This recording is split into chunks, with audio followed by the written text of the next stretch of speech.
Well, I'm back. Hopefully it will not be quite so long between videos this time around. But then again, life is unpredictable.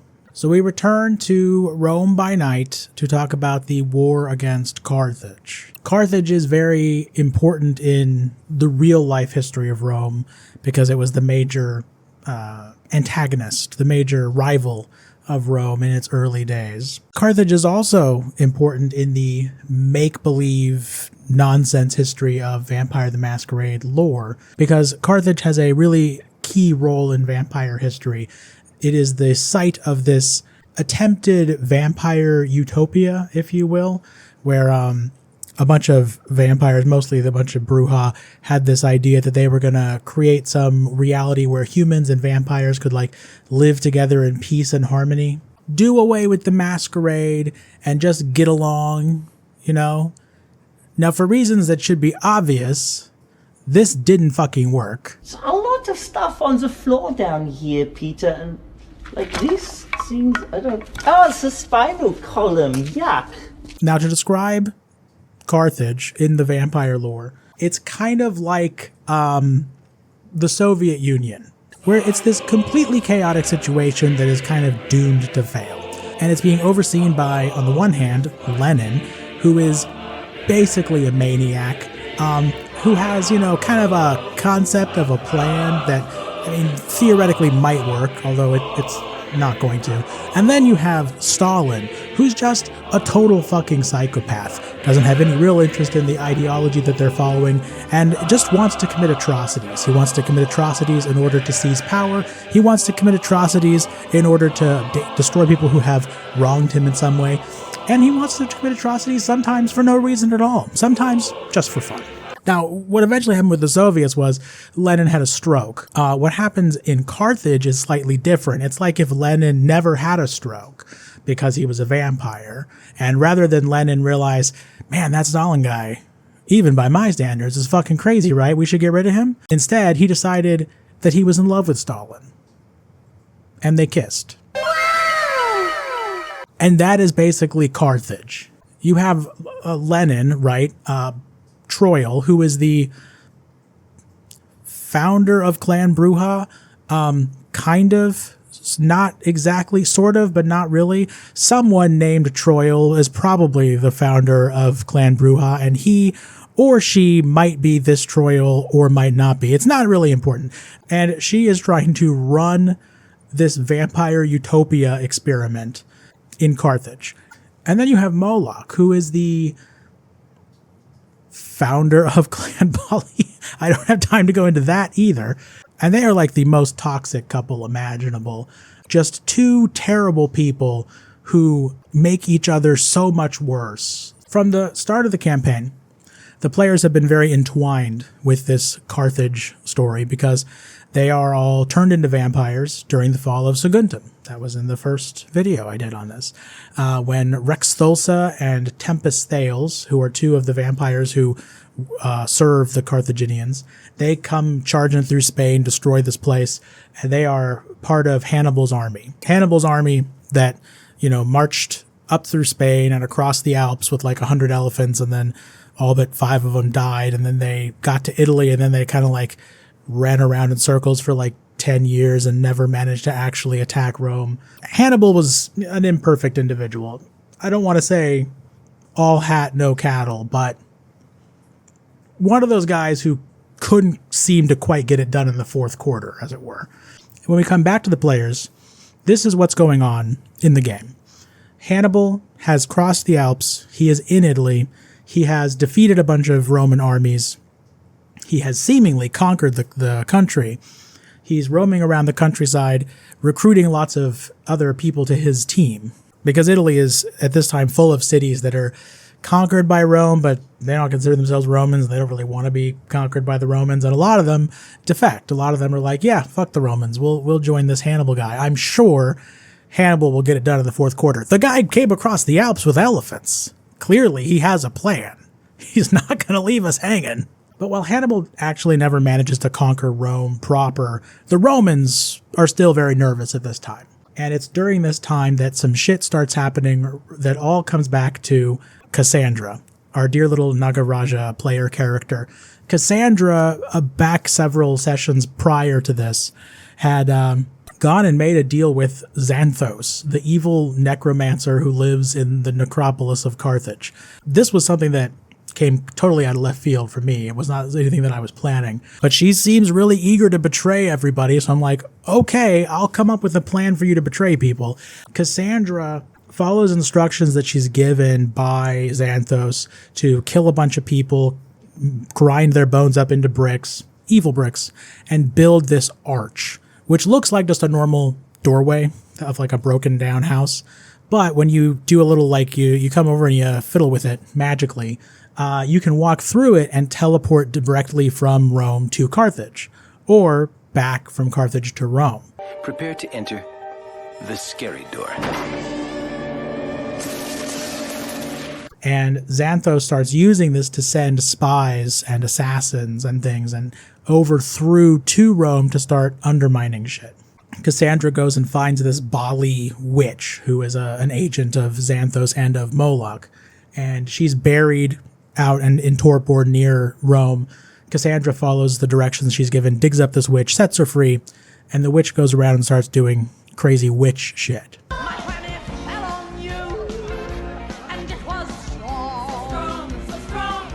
And the players start running across some of the problems that are, being created by these Bali agents. One of which is this plague of like wasps. They keep finding people who've been infected with some sort of parasite that like fucks them up.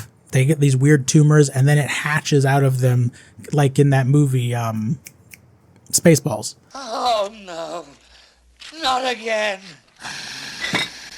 But if instead of a little alien guy coming out, it was a Beedrill, and it just starts flying around attacking people, and the players are like, this is fucking gross as shit.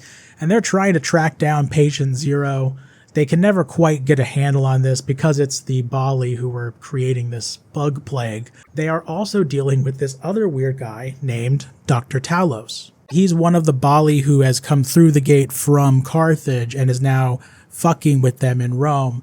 And he goes around and kills various important people in Rome and replaces them with puppet people. The players find out about this when Maximus is invited back home by his brother. His brother says, I want you to come over and see this new painting I commissioned of the family.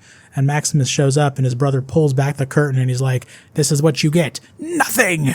And Maximus is just like, what? And then his brother tries to stake him. His brother is not even supposed to know he's a vampire. So how it would even occur to him to try and stake him is already confusing. Then Maximus hits his brother. He does like the judo chop. And his brother falls to the ground and his body shatters into pieces. It was actually not his brother, but like a giant doll made out of clay. And Maximus is just like, What the fuck? What the fuck? They can never catch this witch. They can't catch Dr. Talos. They fight with him, but he gets away. And then another problem shows up when Kikoro arrives. Now, Kikoro is the new player character. Mid-game, we had a new player join the group, and he just told me he wanted to play like a Bruja, philosopher, dude bro type of character who had been studying in Greece, had gotten turned into a vampire, came back, and didn't at first even know that he was a vampire. And I was like, cool. By the way, pro tip, you should always just tell me something vague like that and let me come up with your backstory. I will never make it into a horrifying problem. You can trust me. I'm scheming. This is my scheming face. First I raise this eyebrow. Kikoro doesn't have any memory. When he shows up, he doesn't even remember being turned into a vampire. The whole situation is confusing to him. He goes looking for his aunt and uncle, which is the player characters, Maximus and Lucretia. They figure out that he's a vampire even before he has fully figured it out. And so they're like introducing him into this world, trying to, show him the ropes, and also asking him, like, how did this happen? Who turned you into a vampire? And he's like, I don't know. I have no memory of anything. What actually happens with Kikoro, though, is that he is spotted by like these Bali people. They find him in Athens and they see that he is related to this family that is very powerful and wealthy, like Tiberius, who is, one of the senators or something, and Maximus, who they know is like a high priest of Janus, and also now one of the Ventru who's advising Camilla. And so they want to get a spy into this family. So they grab him. They accidentally knock him into somebody and get him stabbed on the street. And then out of the goodness of their hearts, these Brujah grab him and they embrace him. It's Amphiaros is the Brujah who actually embraces him. And then their plan is that they're going to fuck with his mind, turn him into like a sleeper agent, and then send him back to Rome. They don't pull this off correctly, right? Because the player didn't come to me and say, I want to be a sleeper agent. I'm not that much of a dick. They just tried to make him a sleeper agent. He doesn't remember. Once he's been in Rome for a while, he starts to get visions of his master, of Amphiaros, calling him to come get him, because Amphiaros is like stuck on an island. They were in a shipwreck and they can't get off this fucking island. Kikuro's like, I guess I should go figure out who this guy is. And the players are like, well, yeah, we should probably send some people with you in case it's a trap. When he gets there, he meets Amphiaros, who plays it off as like, dude, I'm your buddy who totally saved you. I was never involved. I'm not even going to bring up the Bali because I don't even know what that is. Who said anything about the Bali? His master is there also with his master's friend, who is another vampire, one who the players have never met before, but they have heard of. And you may have heard of too, named Hercules. If you smell what the Rock is cooking. Pretty famous individual, Hercules. If you haven't heard of him before, I think what he's best known for is being very strong and one time throwing a bear into space.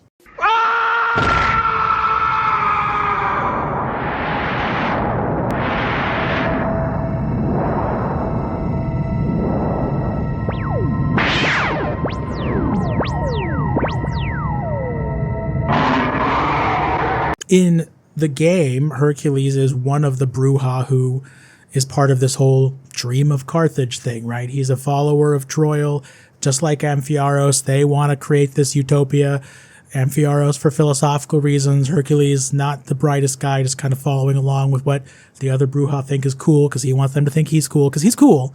He knows what's going on. He was paying attention while you were talking. He understood all of it, and he also thinks that's a good idea. They bring them back, and Amphiaros is trying to like kind of seduce, Kikuro into this world of like spying and like trying to like philosophize him into this, but he doesn't have any luck with this. Amphiaros will try and like explain some complex philosophical thing of like, this is this other thing, and therefore you should actually not approve of this, and like giving him these weird ancient philosophical riddles. Kikuro's just like, well, I think that the ultimate goal in life should be to be more Roman.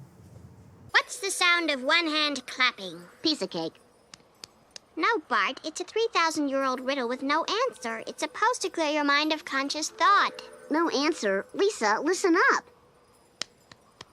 Kikuro just kind of seems to lack the intellectual curiosity to be tricked into anything. And then there is this other thing going on with this group of guys called the Broken Bulls.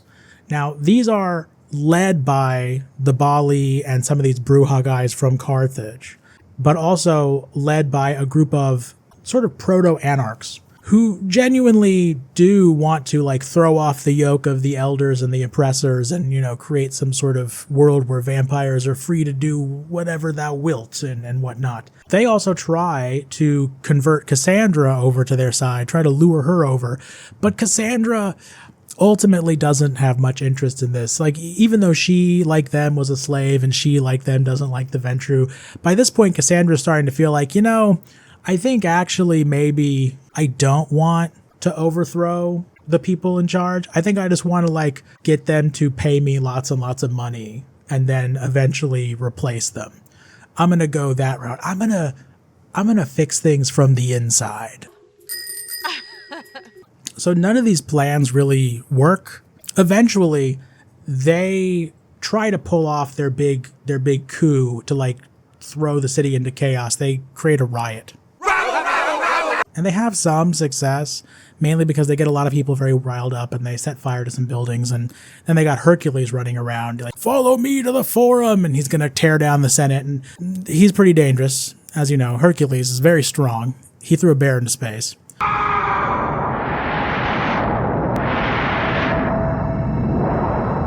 But ultimately, Anthemius, the elder of the Malkavian clan, he actually like mind fucks Hercules when they're fighting with them in the forum, and turns Hercules on his own guys. Which, as soon as Hercules like gets mind controlled, the other Bruja are like the ones who don't run get crushed pretty quickly. He crushes Amphiaros as well because Hercules, he's very strong. He threw a bear into space. The players fuck them up. They manage to capture the leader of the Broken Bulls. When they start interrogating the leader of the Broken Bulls, Cassandra gets a little nervous because Cassandra is like not fully aware of all of these plots and schemes that she's involved in, partly because Cassandra kind of like, she's sort of a do-it-live character, right? She's not a big planner. She's about the action. But also partly because this is like such a convoluted series of, riddle within a enigma inside of a mystery. She just, nobody knows what the fuck is going on. But Cassandra starts to hear a lot of the stuff that this guy is saying and starts to realize that even more of these things are connected back together. And she has kind of a moment of like, Did I do that? Cassandra runs off by herself.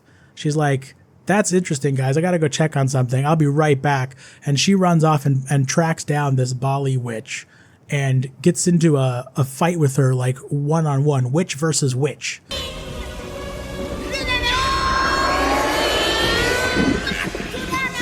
Manages, not easily, but manages to kill this Bali witch and diablerize her.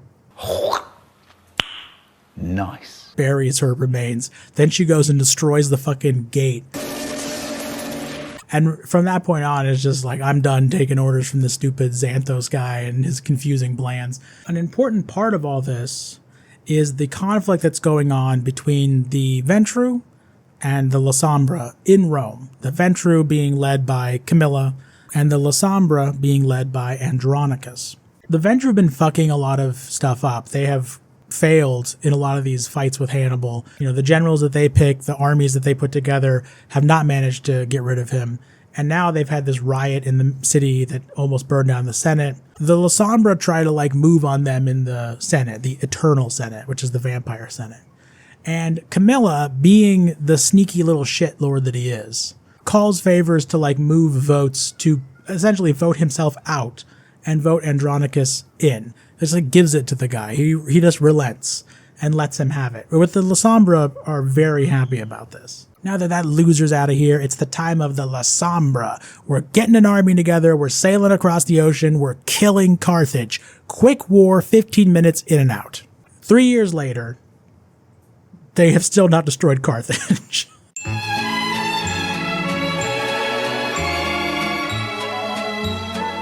And we go through mini sessions, I think it's like over a month or two of the campaign, where Andronicus is just out fighting this war, and the players occasionally will hear reports back, and it's just never going good.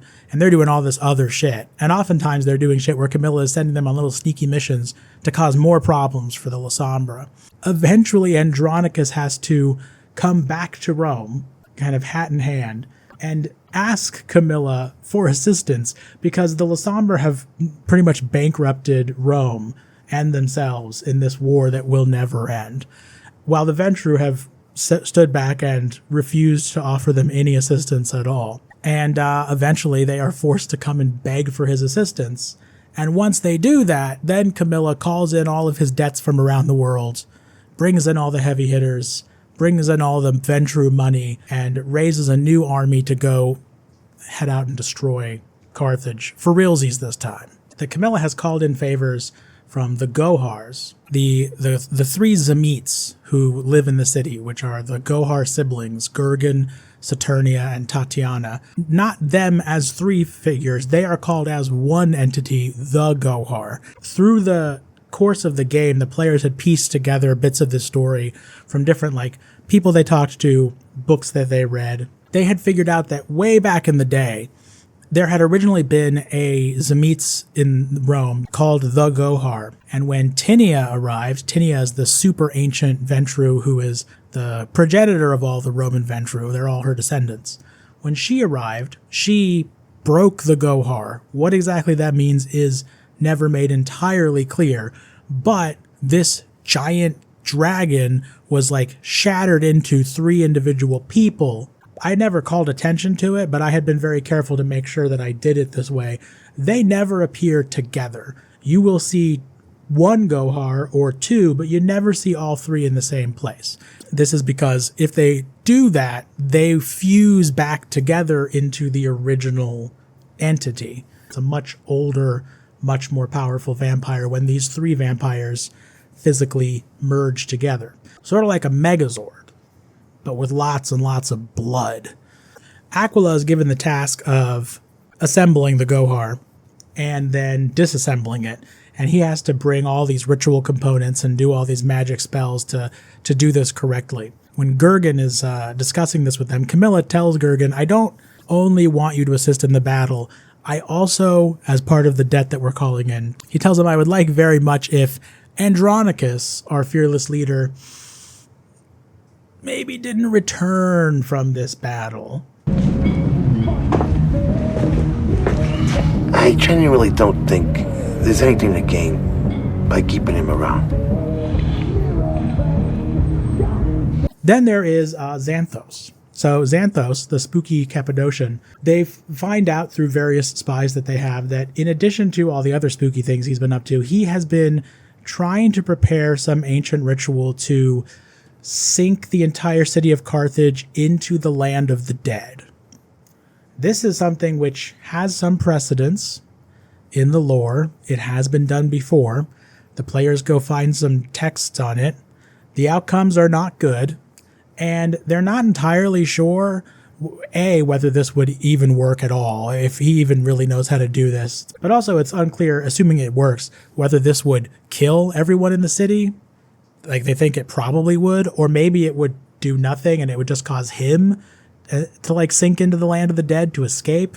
They're unclear, but there's a possibility that it could, like worst case scenario, drag all of Carthage and the whole Roman army into the fucking Shadow Realms. So they have to assemble like a special strike team to infiltrate the necropolis to go down into these tunnels and attack him because they don't want him to be doing this ritual while they're attacking the city. And the other thing is the Setites, there's a lot of Setites in Carthage. The Setites, they learn, have become increasingly frustrated with the Bali and all their demon worshipping. And this is the Setites we're talking about, right? The guys whose goal it is to summon the god of death and murder everyone. But even they're like, these Bali guys. He doesn't need to be wearing that.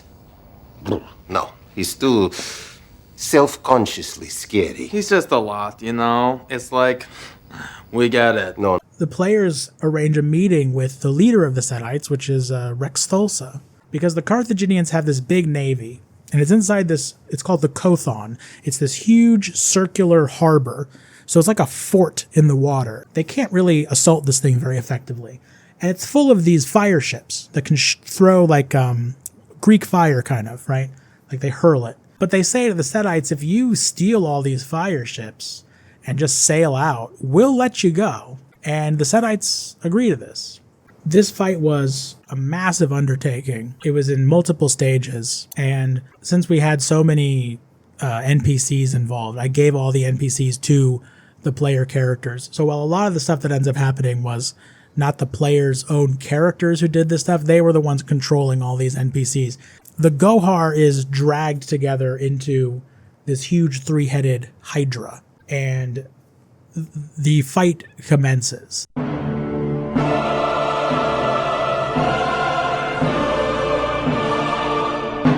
They go to attack the walls, and the Carthaginian soldiers try to get their ships to fire, like to come out and shoot their artillery, and realize that their ships are leaving and that the Setites have betrayed them and are fleeing with their navy. And so they're kind of fucked. They then find out that they're being attacked in the necropolis. This strike team was mostly made up of all the necromancers that we had to go down here to fight them. And they get engaged in this pretty long and difficult battle, mostly because the Necropolis is full of zombies. Xanthos has lots of zombies down there. And the zombies are not particularly strong individually, but there are a ton of them. And it just takes a lot of time to slog through this army. Xanthos and Lazarus. Lazarus is another one of the super elder Cappadocians, one of Xanthos' brothers, who basically showed up because he was like, I heard you guys were going to be killing my fucking brother, who I hate.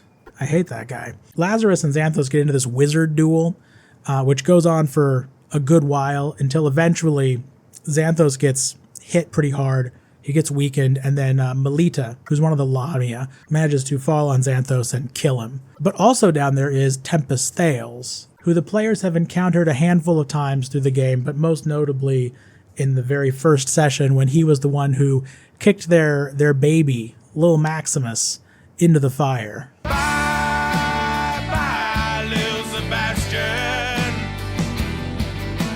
I didn't know going in where Tempest would be, but I knew that wherever Lucretia was going to be in the battle, that's where I was going to have Tempest pop up, because Lucretia had done a lot of talking about how badly she wanted to kill Tempest. So the two of them have a pretty throwdown brawl as well. They fight for a long time, throwing each other through walls of this necropolis, knocking bodies all over the place. But Tempest is really strong and really fast, and Lucretia is struggling a lot to get a hold of him.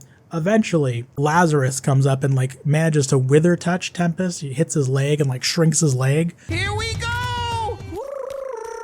That's the sound I make when I'm trying to run fast. And that allows Lucretia to get a hold of him at last. Bites down on him, and she starts draining his blood. And she tells him, this is for all the people you've killed, and this is for my son, little Maximus. Bye, bye. And I curse you to become part of my strength, so that I can use you to protect all the people you would have harmed.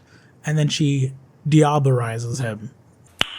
Nice. While the main army, like the human army, because there's tens of thousands of soldiers here in addition to the vampires, are fighting through the streets, the vampires fly or teleport or celerity run up to the Bursa, which is this gigantic hill. And the Bursa is where they have this huge temple on top, and it's where they are assuming that the main elder vampires will be withdrawing to.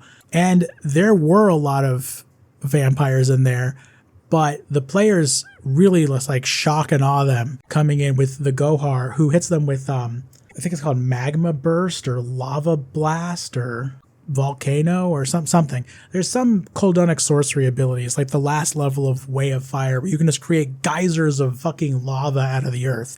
It's not fun. And the Gohar flies over and lava blasts inside this giant temple, which pretty much instantly kills all the humans in there and kills or frenzies most of the vampires who were in there as well. They are mostly left with just 3 of them up on this hill, which is Troil, Moloch, and Hercules. Moloch and Troil are very old, very powerful vampires. And also Hercules, very strong. He threw a bear into space. And the same fucking thing happens to Hercules as happened in the last fight he was in. Lord Constantine is here at this fight. Now, Lord Constantine was originally a character who they met in the Portland game, which takes place in modern day, where he was this incredibly ancient vampire, and the players would kind of wheel him around and be like, I don't think Constantine likes that.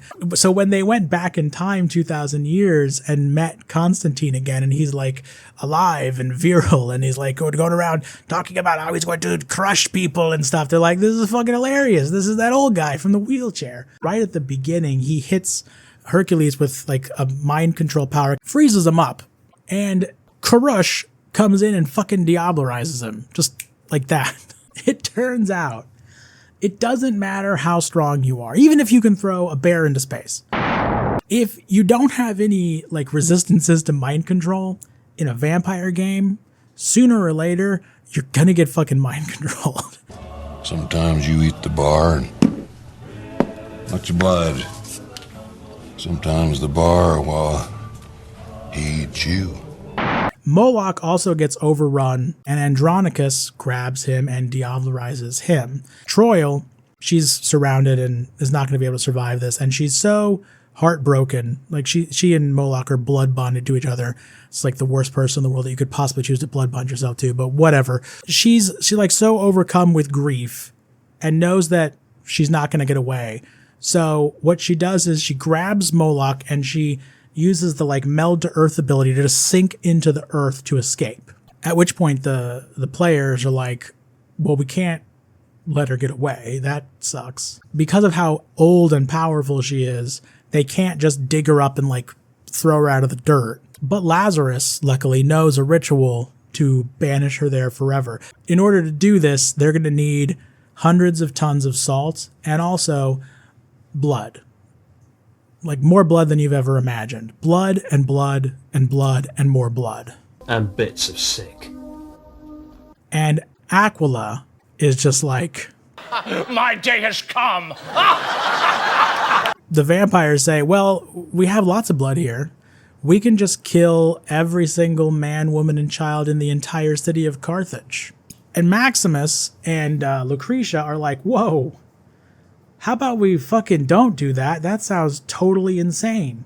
But they get outvoted by the elders who don't give a shit. Lucius Lacroix is here. Lacroix was one of the major NPCs in my LA game, and he's appeared in several other games both before the Rome game and since the Rome game. But this is his origin point, so they actually met him in this campaign when he was a human. They went with him to Macedonia. Lucius is based on a real Roman character named Lucius Aemilius Paulus Macedonicus, and the name Macedonicus means conqueror of Macedon. And they went with him to Macedonia and conquered it. Well, he conquered it, but they were there and they were helping. And he has since been turned into a vampire. He's one of the youngest vampires here. But his son, Scipio Aemilianus, is also a real historical figure who was also the general who commanded the armies to attack Carthage. And so they have Lucius here with them because he's acting as the liaison between the vampires and his own mortal son who's in charge of all the human soldiers. And so they tell him, we've decided we need you to kill everyone. And he's like, what do you mean, everyone? And they're like, everyone! And Lucius is like, look, I'm a good little rule-abiding fascist, and I hate the Carthaginians as much as anybody, but isn't that a little over the top? And Lazarus just tells him, like, did I stutter? So they start killing everyone. And this is a real thing that actually happened. It didn't happen for these reasons. It just happened because the Romans were genocidal maniacs. When the Romans destroyed Carthage, they did actually go street by street and kill every single person in the entire city, down to the last screaming baby. There are accounts of it, I recall, where they're talking about having to pull their soldiers out, drag them out, and replace them with fresh troops because they're too psychologically exhausted from all the slaughtering. There are stories about having to send the engineers in to drag out mountains of corpses to clear the roads so that the army can go back in and move to the next part of the town to kill more people who are hiding. It is one of the least cheerful historical events that I studied in school. History. Read it and weep. But the Romans go through the city and kill everyone. And while they're waiting for this to be finished, the Gohar goes over to Bomilcar, the Banu Hakim. Gohar goes up and starts whispering to Bomilcar and telling him, like, don't you think it's really a bad idea that Andronicus over there diablerized Moloch? Moloch is the founder of the Baali. Seems like anyone who eats his soul is probably going to end up corrupted by it, don't you think? Don't you think it's kind of suspicious that right after he ate that guy's soul, he started giving orders to exterminate every man, woman, and child in the entire city? Kind of like he'd been corrupted by the Baali soul. And Bomilcar is ostensibly allied with the Lasombra and with Andronicus, but he's mostly, he's allied to Messalina, right? Andronicus' sister. And Messalina ain't here. And he's not very happy about what's going on, and he does really hate the Baali. So he just goes over and cuts Andronicus' head off. Just kills him. Just murks him right there in front of everybody. And nobody says anything. Thank you. The microphone is close enough. Thank you for your assistance. And nobody says anything because they're like, they don't really want to push their luck. They're already on the edge of the Banu Hakim turning on them and murdering all of them. They figure it's not worth getting into a fight about this. So Lazarus completes this ritual to fuse Troil into the earth and lock her there permanently so she can never come out again. You will come out no more. Then the players get on their fucking boats and sail back home. And that is the story of the fall of Carthage. I hope that was entertaining. And thanks for watching. You have anything you'd like to add?